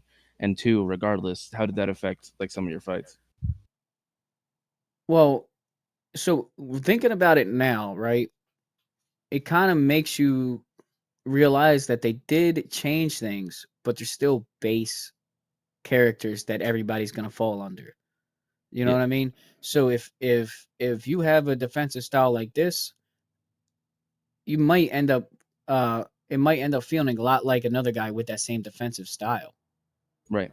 You know, because like I could like there's certain fighters that feel exactly like Connor that aren't Connor in the game in the UFC 5 and 4.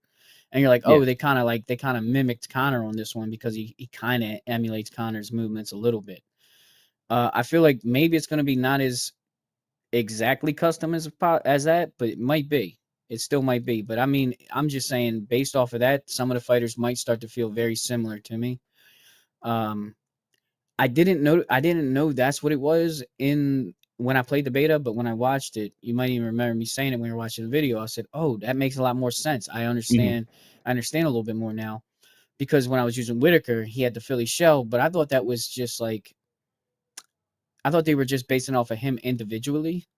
But Right. there's only 4 defensive styles. So Right.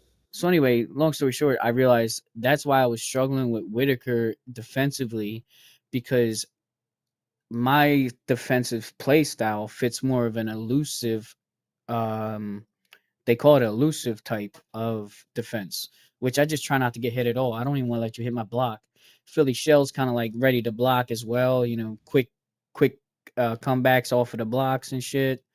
Make you move, but you got to be in tight and like move like that. I don't like being in tight. I like being able to move my feet and my head and be all Hmm. over like a Yuri. Yuri's is a perfect example of an elusive style defense. Robert Whitaker was a Philly shell. Who else is there? What else? There's What in tight or something? That's probably like more of like a boxer style, right? yeah, and then there was a balanced one that you kind of play as like you have your head movement, you have some like standard blocks. Um, yeah, I mean, I think I like that change. It's very comparable to Undisputed from what I've seen of it. Because Undisputed, you have your standard defensive like stances. I really like that. Like I pick my fighters off of who I think I'm going to perform the best with, not necessarily who's the highest overall. And I feel like that's a good push in this game to like stray people away from getting stuck One on of the the best Maxes or things the Ilias or whatever. Mm-hmm. Just gonna pull up the list real quick. Mm. But like, yeah, I'm sure that they have. I meant, so I don't mean that they're not gonna make everybody custom. I think that they're still gonna have a lot of custom movements. Yeah, But the fact that there's only 4 defense styles kind of shows you that they're still gonna fall into certain types, which I guess is kind of yeah, similar.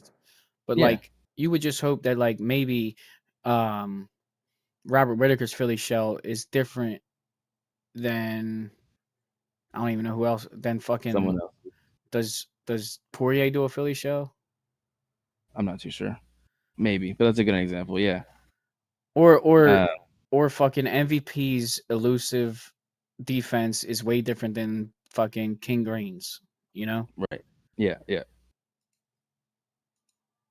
Like, is it really gonna feel that different or are they gonna have similar movements? Who knows? I hope that they have different ones. And the thing about the flow state, by the way, is so there's so much strategy. Each flow state's different based on the perks. It's based on the fighter, man. It's Hmm. gonna make everybody feel unique in that aspect too. Hmm. Um, One shout of the out to biggest. big. Hold on, real quick. I just gotta say, big Mhm. shout out to Thor. He kind of hit me with a fucking. He hit me with that donation goal. It says we're 1 cent away from it. He hit me with the 99.99. It was just enough to get the fucking pre-order.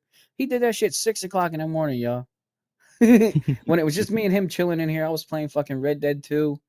So he didn't get much love for that. But big shout out to my boy Thor. He's out there on a Appreciate fishing it, trip. bro. Appreciate you. We're all gonna be playing that game together, bro. Now, what were you Hell gonna yeah. say? One of the biggest things that people were asking for in all of the UFC games was fighter uniqueness. And Yeah. you're kind of right with that defensive style. People are going to be defensively similar in the same stances and stuff. But that flow state and the striking, they've done mocap for more fighters in this game than they've done for any other game. Lou, welcome in. So even with fighters are going to be unique. The perks will and the flow state and all that stuff. It's going to be very unique. My last question for you is: there's been some rumblings that the competitive scene's been getting a little bit active again with this game, and people are starting to feel a type of way about it. Do you think that we'll get to see the comeback of some of the more, I'm not going to say decorated because at this point I don't know, but the more prominent leagues from when we were back in the day with all those guys and like maybe we see Gantro come back, maybe we start to get into some shit. Do you think this is the game that's going to get that competitive scene back off and popping? Well, I've been kind of saying it in my lives and shit, but I'll say it right here. I plan on starting a league. I plan on running a league, not the way the leagues have been ran. Maybe some of y'all know how the leagues is run. I'm gonna run it more of an old school way. It's gonna feel more like the UFC 3, UFC 4 days of the leagues, because these UFC 5 leagues, they're trash, bro. They're absolute trash, and it might not. It's probably not gonna pop off the first month or two. I'm not in a rush, and I'm not saying that I'm not trying to make us wait long either. But I want to hit it when people really start to develop their styles. It's no point in doing it right away when everybody's still trying to learn. There's gonna be certain people that only play competitively, and that's fine. You go do those leagues. My league ain't gonna be just about competitive. It's gonna feel more like an MVP card. We're gonna do, but I'll plan on at least putting on tournaments every week where we all get down and start playing together. I think that this is gonna bring the community back. The MMA Right. Twitch scene, the MMA gaming scene. I think that this is the one. And it might take away some of y'all, aka Lou and a few others, where they don't really fuck with the game too heavy. But I don't know, maybe it will sell you enough eventually with a few adjustments. You gotta remember, the beta is not the finished game. It's not gonna feel exactly like that. That's another reason why I was a little bit more forgiving as well. Because Mhm. like there was a few bugs here and there and just a few things that just felt fucking off and pissed me off if it was the finished game. But that's why you tell them in the review what the fuck happened. Like I give them an Mhm. extensive review in my review, letting them know that there were certain bugs happening, certain things I felt off or this or that. Is But there any I'm at to start any like good. oh, go ahead, sorry. No, finish your point, I'm and then I'll ask saying the I, last question. I plan on doing a whole ass competitive team. How far we get depends on how how good everybody is. Like anybody, basically anybody who wants to own a team can be on a team, but we'll have our heavy hitters. Yeah. Myself, a few others. Josh will probably be really good at this game. He was already getting really good at 5, and I feel like Josh is going to take well to 6. So him on my team is going to be good, on our team, if you will, because it's the whole community's team. I haven't really Mhm. picked a team name. I haven't picked a league name. There's a couple ideas that I had. Like one I was going to use before, but I really kind of sold on not using it. But at one point, I was thinking about starting a league and calling in UFC 5 days. Like was Trial by Combat. That one kind of felt good. It felt way better before. Now it kind of feels Yeah. like in the moment before it was like, yeah, that sounds cool as shit. That's tight. Trial by Combat, yo. But I don't know. It doesn't hit the same these days. So I'm trying to think of a good name for a league. Hell yeah. Oh, I was talking to my AI about different names and stuff for a team name, and I was one of the names like I was like, "Yo, I want Flow State in it," and one of the names that came up was Flow State Syndicate. I was like, "That sounds so hard," and then I was like, "Remember the Hurt Syndicate," but that might be a reason to use it. Like that name kind of goes Yeah. hard. The Flow State Yeah. Syndicate could be my team. The I people guess that embrace the Flow State. the final question that I got for like this little like for UFC, I guess for UFC 6, um, what's your like? Do you have any final words? We didn't really touch on the grappling too much. I know they didn't change too much, but like anything else you want to talk about the game? Yeah, I'll Like, is there give you. anything else that stood out to you? Or I'll give you some more in depth shit. So, um, first of all, I'm excited that they have multiple new fucking modes to play. You didn't get to play any of that in beta. You can only play against other online players. 3-round fights. You didn't get no special thing. They had a top 100. I don't even remember where I finished, but I did get 100 wins. So there was that. Yeah. I know I was pretty high up there. But what else is there? Oh, so the grappling. There is like a few new positions, new submissions to go for. Certain position changes when you do transitions. The window of opportunity for denial is different than it used to be. Some of them feel flipped from left to right. Like say you're when I was in half guard, if you go to full guard, which is you touch the knee, right? Versus if you just move left to get side control, right? You know what I mean? You could go left to right in this half guard. Well, it used to be you could fake touching the knee a lot and get away with it, right? Mm. Nowadays, I swear to God, there was so many times I was getting flipped just by touching the knee. It was like the opportunity to flip me was so fucking there. It was like I couldn't get away with it. But for some reason, I would get side control every time. Like no one denied me barely off of fucking half guard. So it was like the window was very short or something. To So there's a few yeah, things to adjust to.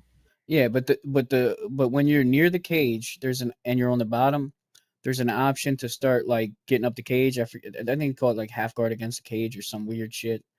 And then Yeah. you can kind of crawl up the cage. There's positions to kind of get up the cage, but you can also fight it while you're on top. Yeah, the double. Okay, so this is something I assume they're gonna change because they always anytime they ever had this in the game, they end up changing it. But you can get basically it's either double underhooks or it might be over under. But either way, it's a clinch. You're either getting double. I never really looked hard enough to see if it's double underhooks or if it's over under. It might be over under. But either way, whatever you get, there's no stamina advantage needed. So what you clinch in UFC 5, you press square and X if you're orthodox because it's your front hand. So basically, you're saying I'm reaching with my front hand, right? So now, if you do the backhand for the same thing, which would be if you're orthodox, triangle and circle at the same time, you go into an automatic underhooks or an automatic over under. It's one or the other. We'll just say underhooks for now. And right off of that, if you press R1 and triangle if you're orthodox, square if you're the other way, but it's your strong hand. As you press it, it might be L1. It's L1 or R1. I want to say it's R1 though. You pull guard and you get automatic full mount, right? No stamina advantage needed. I could do that immediately in a fight. As soon as we touch gloves, underhooks, full mount. Okay? I didn't do that often, but I tried it to see if it was possible. And it is. Now, I don't hate that, but I hate that for my opponents. I know that I know that everybody will hate me. I know that everybody's going to hate that that's a thing. Will I abuse it 100%? Anything that's OP and like if you like say how you think I got out of flow state so many times? I clinch and then fucking get full mount, yo. Like how often did I do that? So often. Oh, and Lou, I don't know if you ever heard me say this, but I remember when the game the first day came out, Lou was asking me about if I had any slow motion when we went to grappling. At the time, I didn't, but throughout the gameplays of the next couple of days, there was a couple different matches where anytime you grappled, it would go in slow motion, and if you postured your head up, it would go right back into like normal speed. Anytime you got off of them, go normal speed. But if you were on the ground and not postured up, it was like moving in slow mo. The clock was slow mo. It's crazy. So that was one of the biggest bugs they had. So that might happen when they release the game, unless they fix it. But I mentioned that in my review. I think all in all, even though there's not many games for the submissions, the fact that if I'm using a grappler and I can use the flow state to utilize the squeeze, that made the submissions more satisfying than in 5. Enough. Yeah, absolutely. But I like the striking as well. Like I'm not perfect with striking. There's the striking buttons are actually different for certain strikes too. I don't think there's a spin button anymore, but if there is, I didn't really do a deep dive. They had it where it would show you what buttons to press for every move. I didn't look at it once. I was just doing the play and feel. I was just playing. Hmm. That's how I play most games. And then, I felt like if I got the beta for a limited time, I'm gonna play it when I'm on it, not fucking research. But I don't know if there. I don't think there's a spin button because before it used to be pressing X and circle together for the spin. But now for sure, if you press certain things like L1, R1, and like L1 or L1, L2, and long pressing X, that'll do a spin kick half the time if you have a certain fighter. Mm. And I'm talking about spin kicks to the head and everything, even though you have L2 pressed in. So it's like Oh, they L2. changed up some of the configurations. L2 is not always the modifier for the low, but like Yeah. or like so leg kicks. So when you press, if you go in and you press X, you're not kicking to the leg, bro. You have to hold L2 to kick to the leg because it's So gonna it's do just a a it's kick gonna to do the a body? it's gonna kick to the body if you just press X with no other inputs. Hmm. So it's like it stays in the middle, and then L2 will make it go to the body. But if you press L1 and L2 together, it won't always go low. That's what I'm trying to say. Like it'll go low Mhm. sometimes, like it's meant for leg kicks, but body kicks are no longer. It's just kicks. There's no other inputs for body kick. There's probably modified body kicks, Hmm. but yeah, be That's looking. gonna take like It's for me. gonna That's gonna be an adjustment period for sure. maybe not. I think it will fit your style as well because like you'll remember there's certain inputs to put and you'll just kind of you'll memorize that shit what sets up what. I think especially okay, setting up those spin kicks and stuff, it's gonna feel more like 4 or the old, you know what I mean? Okay. Yeah. Yeah. That's what I'm trying to say. Like this, there's no spin button. You just press buttons and it happens. It's inputs. It's not like an input, then an input, then an input. It's just a couple of buttons together will put up that spin. Like Okay. I Hell yeah. want to say even like R2 and triangle one time just did a spinning back fucking elbow from somebody instead of just a regular elbow. Like maybe I long pressed it or something, but I'm just saying like it's not always. Yeah, spin kicks have some of the old inputs exactly, and he don't mean old inputs as in 5. He means like older games. Yeah. Yeah. So I guess my real final question, kind of a memey one. So with that being said, with it feeling kind of like an older game, that jab straight head kick, is it still deadly? Is it as deadly as before? Is it more deadly? Well, It's been in the game all games, and it's been fucking good in some sense for most of them. you're talking to somebody that plays against players, not against things. So it's like it depends on the player. Is the player gonna? There's players that duck that fucking 1-2 head kick every time. I do that to Yeah, Thor, but he's is gonna it kill still? me. I got knocked out from doing that while I was playing the game because I fall in love with that 1-2 head kick.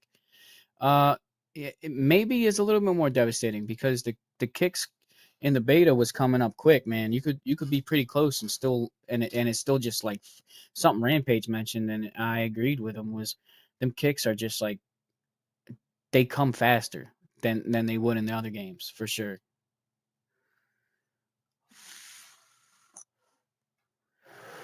But yeah, that's all I got. I'm pretty hyped for the game. Y'all know I got my PlayStation issues. I got to get some shit changed and get some money in it, but I'll get it eventually. And I'm gonna enjoy watching y'all play it. If you end up not being able to get your PlayStation fixed and you got to buy a new console, I'm telling you, you're probably better off buying an Xbox, bro. Yeah. These days because there's so many free games. And I will stop talking because I was reading what Lou was saying, and I'll be honest, I don't disagree. I never disagree. I will fight that to the end to the day I die. More stamina punishment and more you know what I mean? I'm all for that. I'm all for making everything risky. That's why I said Mm. I don't care if they take out flow state. I don't care if they keep it in and they only make it. It would be very strategic if it was only one use per match. Then you would have to use it at the perfect moment. If not, you waste it. Because I wasted hella fucking flow states when I was playing the game. Um, But yeah, I'm always for the gassing out shit, bro. Like punish more stamina. I'm definitely. You'll never hear me say that the opposite of that. 4 was by far the best stamina we had was 4. Anything close to that is fine with me. This stamina actually feels almost like undisputed though, like the boxing game. You know?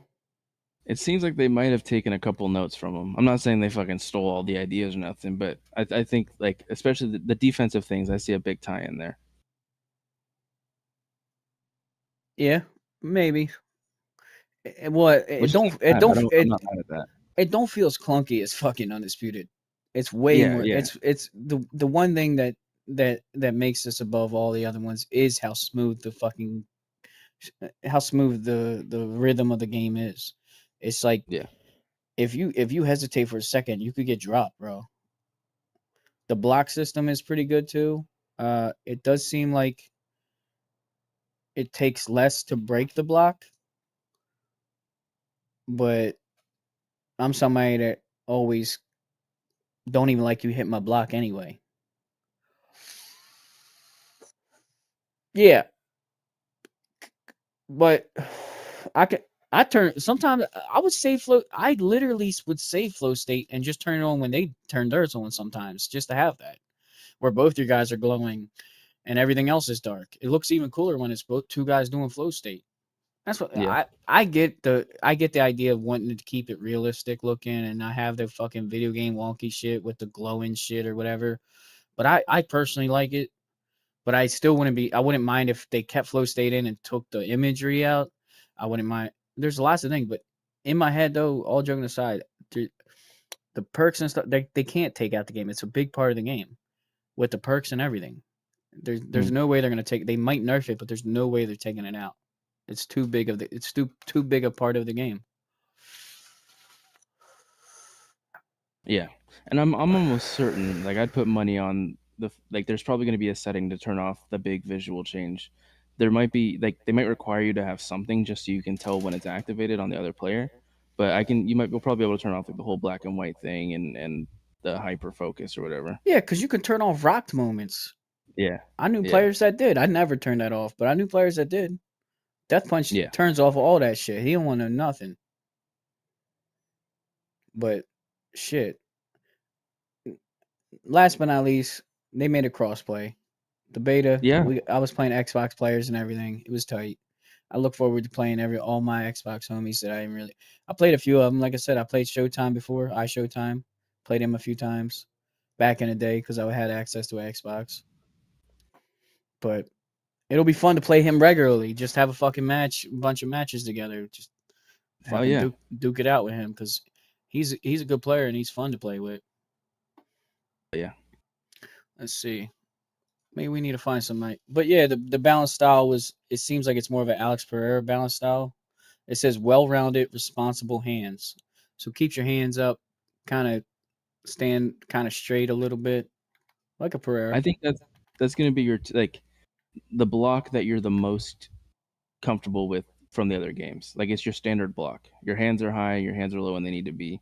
There's no like fancy movement or anything like that. It's the regular block.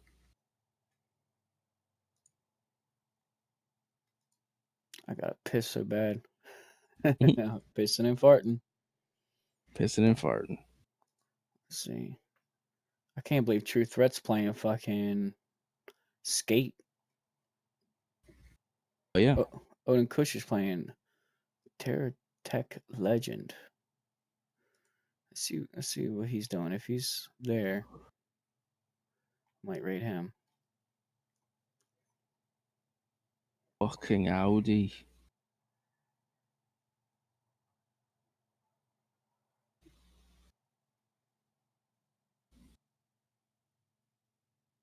But yeah, y'all get excited. Like Buddy said, it's still very early. It's just a fucking conversation. But any league that we've ever all been a part of and like been helping out, it's been fucking sick.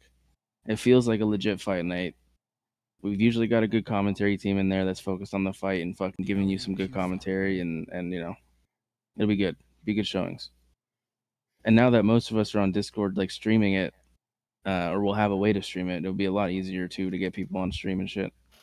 It'll be good. Yeah, I mean, for the most part, it's gonna be people just streaming on the Twitch, and I just pull it up that way. Yeah. That's Yeah. the bread. That's the bread and butter. I mean, I don't. If they have another way, that's fine. I'm easy like that. But Yeah. end of the No, I was day, even thinking. It's the bread and butter is just to have them go live on Twitch, and I just pull that up. I was even thinking for post-fight fucking interviews, bro. Oh, yeah. Pull the winner into Discord. Hey, what the fuck, you know? Oh, why was I about to do predictions? We're gonna rage Sky High Josh, but Hell yeah. I also like that, but there's not too many people that really want that attention, especially competitive players. They're pussies. You're doing prediction again. Why am I fucking that idiotic right now? Yeah, I see Sky High Josh fishing. Going there. Hell yeah. We'll talk to him about his fish. All right, y'all. We'll catch y'all next week. Yep, we'll see you next week, and I'll see you probably later tonight. I'm gonna go live, or no, I might not. I gotta wake up early for my mother. See you guys.